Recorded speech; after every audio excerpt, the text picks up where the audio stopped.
Hi everyone, welcome back to another tutorial from Tech4Gamers. Today in this video, I'm going to be guiding you through how you can find your user ID in Honor of Kings. If you need your user ID for customer support, account recovery, events, or sharing your profile with friends on Honor of Kings, then here is how you can find it easily. First of all, launch open the Honor of Kings game on your device and make sure you are logged into your account. From the lobby screen or the home screen, go ahead and tap on your profile avatar at the top left corner. Once you're inside your profile section, go to the top right corner and tap on the settings drop down.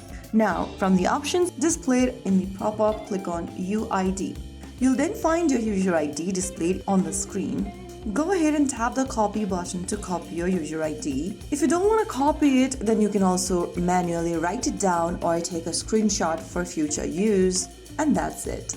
You've successfully learned how to find your user ID in Honor of Kings. This ID is important for contacting support, recovering your account, or participating in official events. Keep it saved in a secure place so that you can access it whenever needed. If you found the video helpful, don't forget to like, share, and subscribe to our channel. I will be back again in the next episode. Thank you for watching.